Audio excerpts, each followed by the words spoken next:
For many, Yu-Gi-Oh! Is a trading card game that has lasted well over 25 years, as it continues to entertain fans all over the world. From animation, cards, merchandise, toys and tournaments, you name it, the franchise has seen its many different stories and experiences. But for those who don't know, Yu-Gi-Oh! Is well known for its horror themes, as well as its horror elements. Now, while the original American broadcasts of Yu-Gi-Oh! On channels such as Kids WB, while they saw much censorship of these horror elements, it meant that violence and even death of characters were removed from the plot points. Now, just like the franchise itself, there exist real-life horrors in the Yu-Gi-Oh! Community. And today we'll be covering just some of these horrors that fans of the series have experienced. From one of them being almost shot and killed, to another being stalked by a creep, these stories are going to remind you that the horror doesn't stop in front of the TV screen, nor the trading cards. Now join me, Caesar, host of the Creepy Fox Scary Stories podcast, as I share these scary stories, which were shared exclusively for the Creepy Fox YouTube channel. You won't hear this anywhere else. Let's get started. Hey all. Together here with Caesar, host of the Creepy Fox Scary Stories podcast, I want to share an absolutely terrifying experience of mine I had a few years ago, which involved Yu-Gi-Oh! And the time I almost got killed. That is not hyperbole, by the way. This is not a bit, and I'm not overhyping it. It was that deadly serious. Now, I, like so many others, grew up watching Saturday morning cartoons. Pokemon, Sonic X, Yu-Gi-Oh!, and the latter, Yu-Gi-Oh! Being the one I became most obsessed with.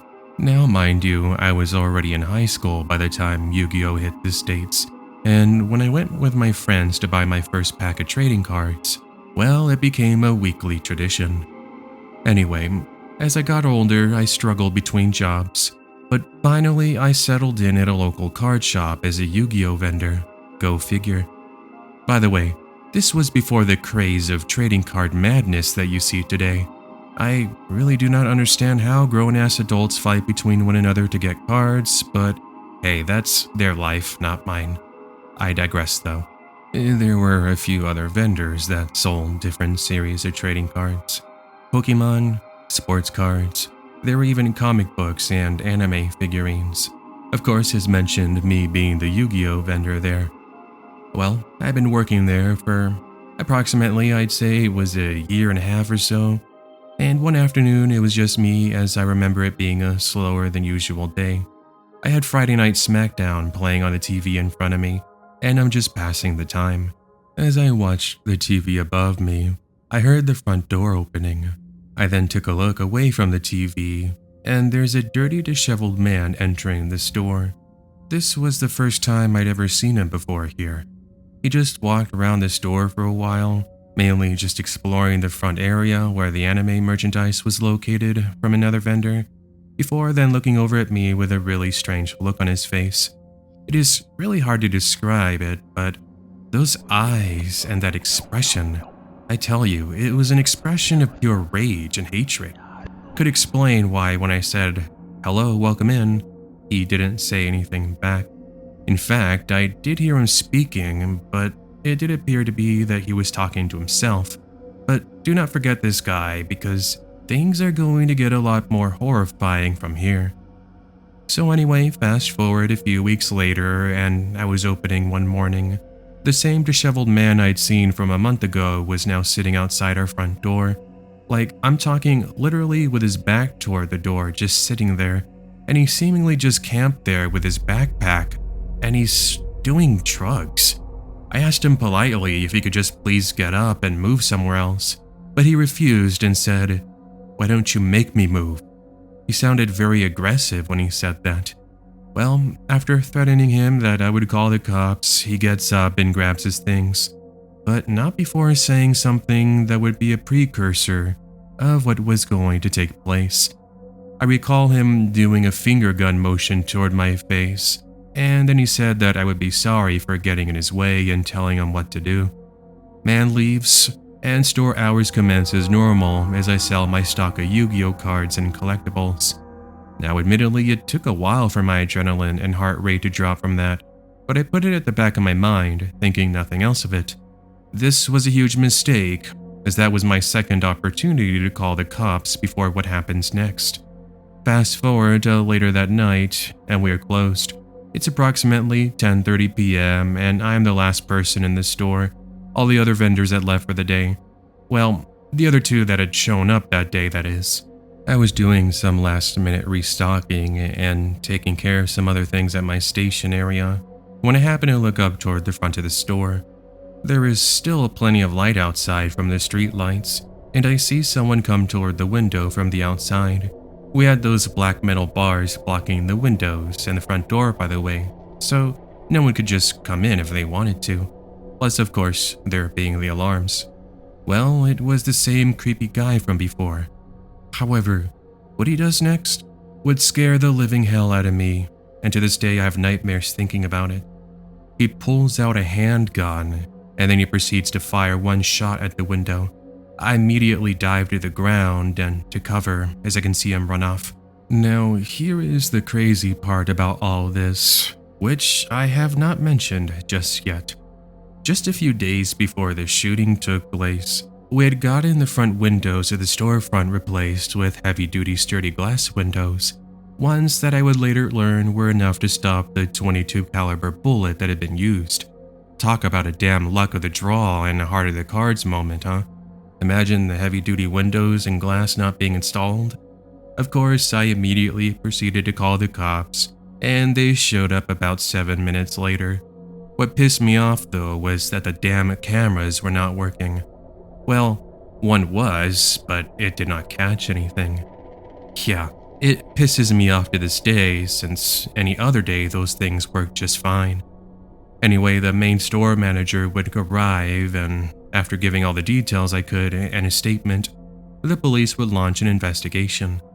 I am sad to report, though, that after all this time, it's now been about 2 years that this happened, I have never gotten any updates on the guy, nor have I or any of my co-workers ever seen him again.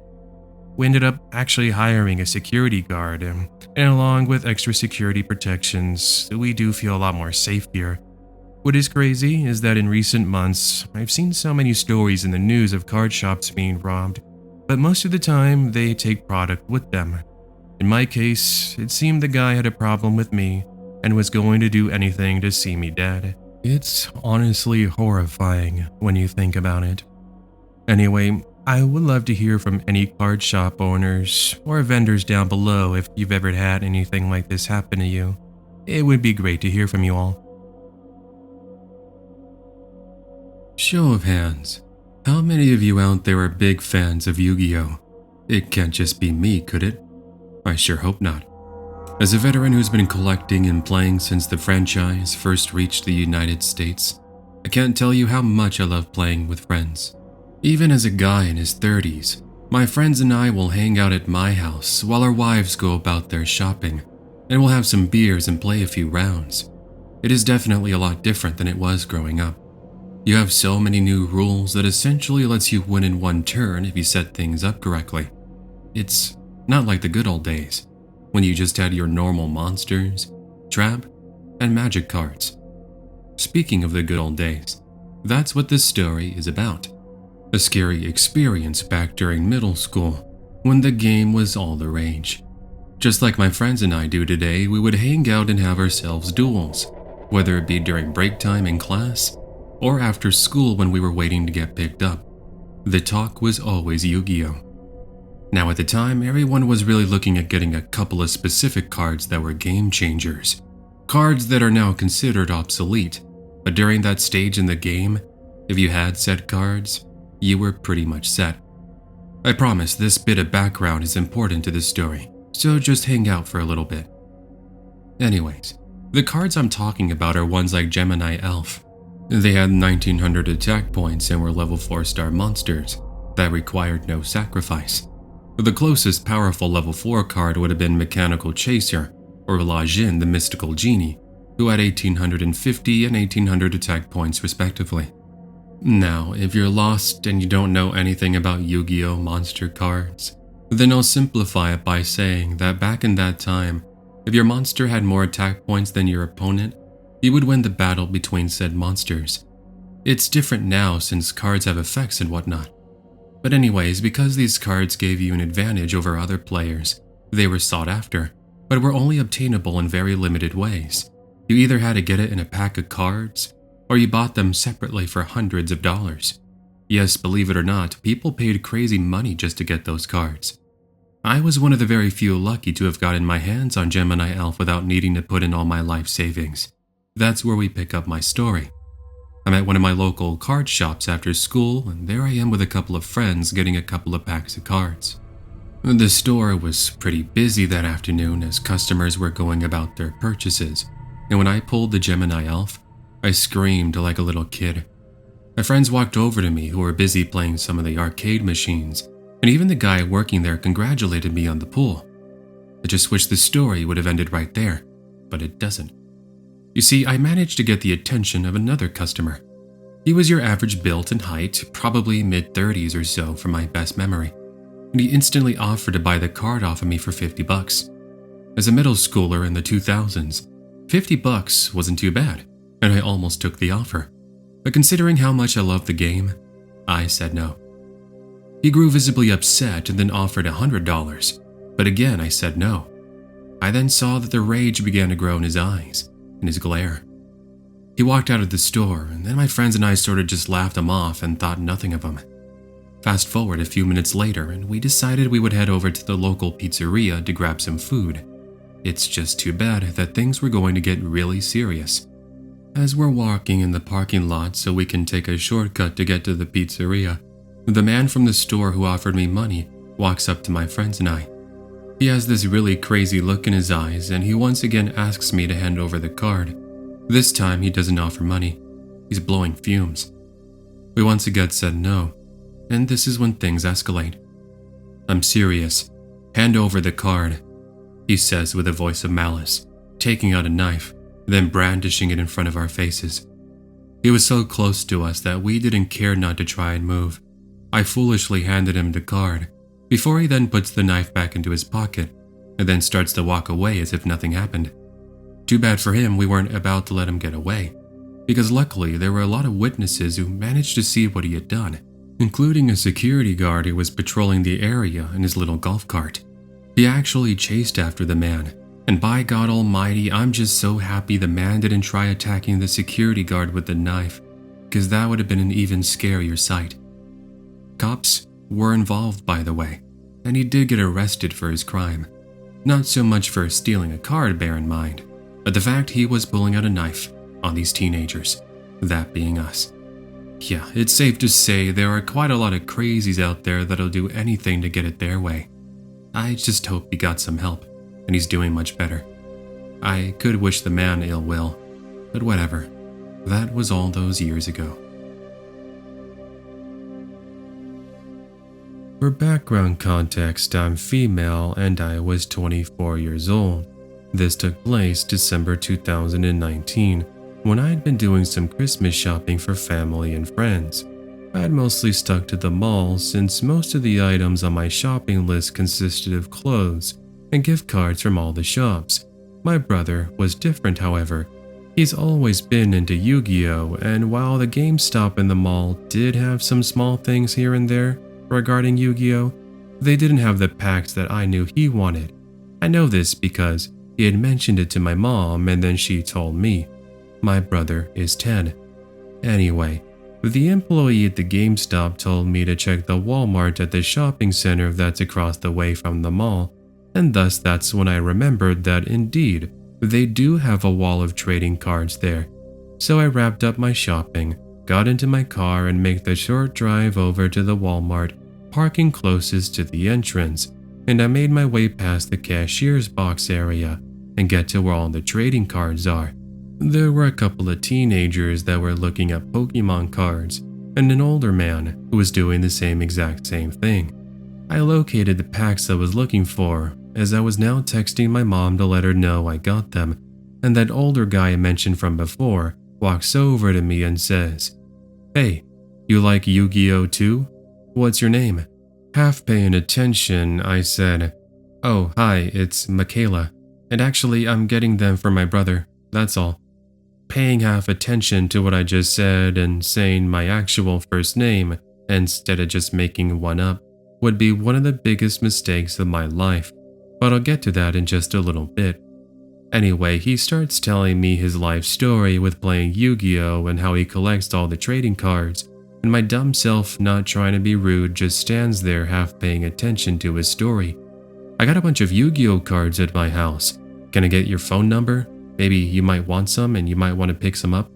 I said thanks, but I'm good, and walked past him, finally leaving it be. Now, don't tune out just yet, because this story of mine is about to get worse, as you're going to find out.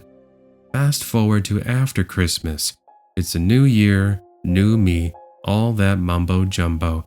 I'm back at that same Walmart, but this time I'm here with my boyfriend. We had just ate about 15 minutes at the nearby Chinese restaurant, and he really needed to use the restroom now. I told him I would go ahead and start looking at some of the stuff that we came here for, and just to call me in case he can't locate me when he's done. Well, about 5 minutes of shopping around, you won't believe who I stumbled into again. Remember that guy from before Christmas? He's here in the toys section, in which I was helping my boyfriend pick out a toy for his younger brother, since his birthday was coming up at the end of January. "Oh, you're that pretty girl I met last month. Do you still remember me?" I played dumb, acting as if he had me mistaken for someone else, but then what he does in that moment next was pretty out there. "No, I'm pretty sure you're that same girl. You have that little flower tattoo on your wrist. I saw it as you were walking away last time." He, no joke, grabs a hold of my arm and then pulls up my sweater sleeve to show me my own tattoo, but I pulled back and told him to keep his hands to himself. He apologizes, still acting really awkward, and then asks me if I got in his messages on Instagram. I told him, no, I hadn't, but then he shows me the messages and is asking how if I changed my mind, I could always message him back if I needed more Yu-Gi-Oh cards. Now I know what you're probably thinking. How did this creepazoid find me on Instagram? Immediate flashbacks of me telling him my first name popped up in my head, and I felt a literal gut punch as I started to put it all together. This creep had really looked me up on Instagram, as he used my name and remembered my face in order to find me. Weird. Now, as for not getting the message, it's because if someone sends me a message that doesn't follow me, at least how my account was set up, it would go into the request section. I never really looked there, since if somebody wanted to message me, they could just follow me. But anyway, I looked and sure enough, there it was. Crazy. Now, luckily at this moment, my boyfriend arrives, and seeing him, I get this sense of relief, thinking, cool, this guy isn't going to try doing anything else now, is he? Well, after my boyfriend asked him what he was doing, he asks if indeed we were a couple, to which I confirm yes we were. The guy now goes on about how I was leading him on and that I should be ashamed of myself, etc., etc., basically trying to guilt trip me. However, I never did such a thing, and if anything, he was the one who jumped to conclusions. My boyfriend, being the kind soul he is, told him in a very nice manner to just leave me alone, and the guy actually does. But I would later block him on Instagram and set my account to private. But can you believe the story still isn't over just yet? Yeah, it only gets even more scarier/creepier. Fast forward about a month later, and I'm at my job. Nothing special, it's at Flame Broiler. But anyway, the creep from Walmart showed up. Oh great, here we go, I thought to myself. Oh, you work here? What a small world. Well, since he wasn't actually doing anything wrong, there wasn't much I could do, so I just take his order, cringing the whole time, and of course the store was currently empty, and it's just me, another cashier, who was on break, and the cooks. The guy got close to me and he whispered, "You sure you haven't changed your mind? I can make you feel really good down there in your pants." I can't tell you how hard I tried not to punch him in the face at that point, because wow, I was this very close to doing so. But I did finally react by screaming out loud, as the cooks could now hear me. "Get away from me, you pervert.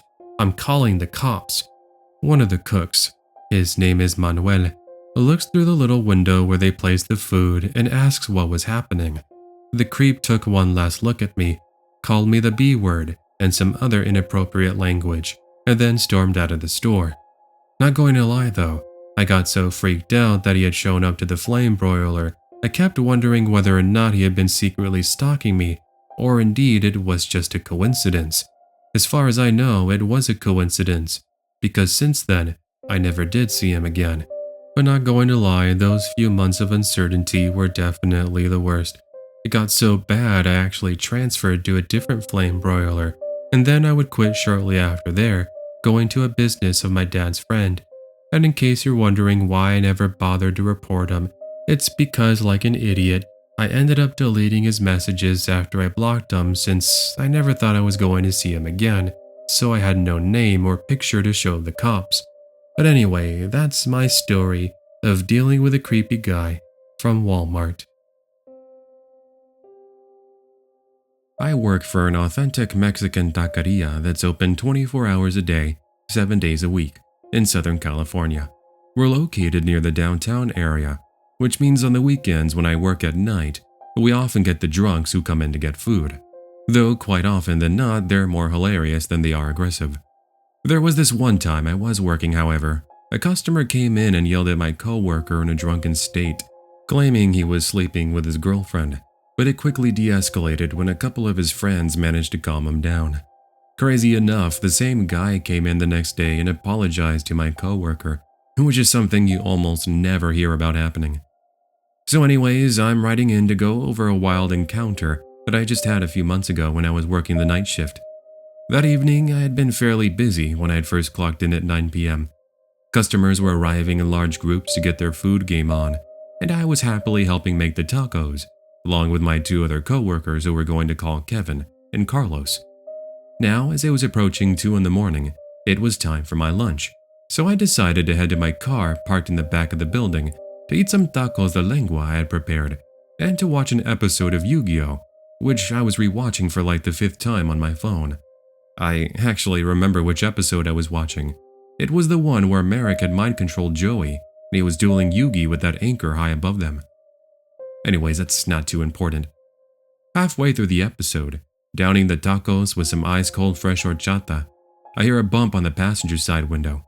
I was so focused on my phone that I actually jumped up scared like a little kid when I heard the noise. Standing there was a tall, skinny man with no shirt on, the scruffiest beard I'd ever seen.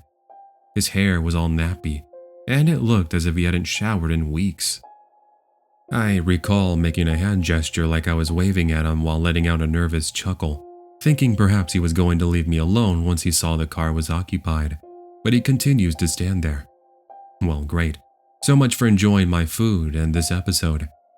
As I'm sitting there thinking about what I'm going to do next, he then attempts to open the door, but as you'd expect, it's locked. Try as he did, he then moves on to the back doors, but he's unsuccessful. Well, great. What was this guy's problem, I thought. Bang, bang, I hear at the back bumper as my car then begins to move. Oh, no way was he hitting my car. I looked through the rearview mirror, and sure enough, he was kicking at it. I got so mad that just as I'm about to reach for the door to open it, I saw something that sent a chill down my spine. The crazed man had taken out a small knife and was beginning to slash my tires. I can't tell you how scared I got, as panic starts to induce a sort of frozen state of mind, where for whatever reason, I couldn't move. I don't really know how to best explain it, so let me just say that unless you're in a situation such as this, then you'll know exactly what I'm talking about. After sitting there frozen in what felt like hours, I decided to call my coworkers who were in the store, but they didn't answer. Not that I was surprised. Yes, I did end up calling the cops right after that, but as I was waiting, the man kept banging at my door, saying that if I didn't open up, he would get in by force and take the car away from me. Yeah, I did tell you he was pretty out there, didn't I? Thankfully, as he begins to walk away, presumably giving up, Two police cruisers pull up into the parking lot, and then I notice the man takes off running. This was when I stepped out of my vehicle, and I told the police officers that was the man who was trying to break into my car with a knife. Fast forward about 5 minutes later, and they're bringing the man back to the parking lot in handcuffs. By this point, everyone inside the restaurant had come out to see what the commotion was about, since mind you, at the time there was only one customer eating, and then my two coworkers, who had no clue as to what was happening. At the end of it all, he was taken away and I sighed a breath of fresh air, knowing that my ordeal had finally come to an end. A few days later, I uncovered that the man was well known in the downtown area for being a druggie, and just so happened to have stumbled into our neck of the woods on that evening. Why he was trying to break into my car as I was eating? I guess whatever he was on told him to, but luckily he was unsuccessful. I'm still working there, but I haven't had anything crazy like this happen to me again. So that was the last story for today's episode. If this was the first time you joined us, then do consider subscribing and hitting that notification bell. That way you'll be notified of all the future uploads coming here to the channel. Also, make sure to leave a like rating if you enjoyed it, and leave a comment telling me what you all thought. Also, if you yourself have a scary story that you'd like to share, then send it in with my user submissions email, which appears on screen on my videos. tcfnarrations@gmail.com. Now, if you're looking for more of the Creepy Fox, then check out all the other videos I got on my channel. There's so much narration content that I'm sure you're going to enjoy. I've also got some exclusive Scary Stories narration episodes. If you'd like to listen to those, then for as little as $2 a month, you can become a Creepy Fox channel member and gain access to 10 plus hours of extra additional content. I also got some cool merch which is featured down below. There's shirts, stickers, sweaters, coffee mugs, you name it. I got a lot of things that you might like, so check it out, see if you might find something on the Creepy Fox shop. Lastly, it's not something I really talk about or mention, but I wanted to go ahead and plug my other social media. If you wanted to follow me on my Instagram, I'm pretty active there. It's @TheCreepyFoxOfficial. You can see the name on the bottom right of all my videos. Anyway, that is gonna go ahead and do it for today. Thank you so much everyone for watching today, and I'll go ahead and catch you all on the next episode. Until then, take care and have yourself an amazing day. Hey friends, it's Caesar here. So if you haven't already noticed, I'm I'm recording the outro during the daytime. Normally when I record the intros and the outros and like the parts I'm on camera, I normally do this during the nighttime. It's because I have a bunch of birds. I got a mitered conure, for goodness sake, who she screams so loud, but luckily I was able to catch her during a time where she's sleeping, so I was able to record this message for you guys. But I just want to say thank you so much for watching. I know this was a little bit different from what I normally upload. At the end of the day, it's still kind of like that Scary Stories podcast kind of style, but it kind of went into a theme that, to be honest, I don't, and I'm genuinely asking, like, has anyone else seen anyone else in my field do a video about Yu-Gi-Oh stories, or I guess better yet to say, scary stories and events that have happened to people that involve Yu-Gi-Oh? I might be one of the first, which is, I guess it's kind of cool. But yeah, if you click on this video and you're a fan of Yu-Gi-Oh, then hi, welcome. These are the sorts of videos that you can expect from me if you decide to and you want to stick around. I like to do this kind of podcast style where I collaborate with my subscribers. They reach out to me and I reach out to them. And we are able to get these sorts of videos out to you guys. And like I said, in this sort of style, I think it's fun. It's something unique. It seems a lot of people that are subscribed to me like this sort of thing. But yeah, I know a lot of people that are subscribed to me are probably not going to watch this one. If this isn't your style of stories, then I remind you that I've got a lot of other stories videos on the channel that you'll like. So we'll make sure to check those out. But yeah, the reason I made this one was because since I haven't been making as many uploads, I actually wanted to do like some sort of like anime themed sort of thing. Like I've done Pokemon Go stories, which is kind of like anime themed, but Yu-Gi-Oh stories, I wasn't even sure if I could do that. But the first story that I covered today, I spoke to the individual who I collaborated with to feature that story, and he's like, hey, like if you have any other stories that kind of like match that theme and you want to make a video, then let me know and go for it. So what I did was some of these stories, like the last 3 stories, the first story was, brand new, first time premiering here. But the last 3 stories have been featured on previous episodes, but I don't remember which episodes they were in, but I did have the separate files, so I figured, well, why don't I just go ahead and just take them all together and just put them into this one Yu-Gi-Oh video. So that's basically what you got today. So that way you don't have to like go around trying to find the individual stories, you have them here. But yeah, that's why I did this one. I've been watching Yu-Gi-Oh a lot recently, so again, that's the reason why I made this episode. Kind of different, I know, but yeah, that's why. Anyway, guys, I just again want to say thank you so much for watching the video. Make sure to subscribe if you are brand new. And hopefully I'll see you guys soon. I don't really know what the next video will be. I'm thinking of I know that I do have a 3-hour video in the works. Basically, it's like unexplained stories. And if you guys want, but please let me know because I need to see it, if you guys want that one with no ads. And the reason I say that is because I just uploaded a no ads video, the last video, but it's either a lot of people don't want to watch it or YouTube, which I think more than anything, it's that YouTube is not sending it out, which sucks. But if you didn't see it, make sure to give it a watch. Anyway, I'll go ahead and catch you guys on the next one. Until then, take care. Have yourself an amazing day. Peace.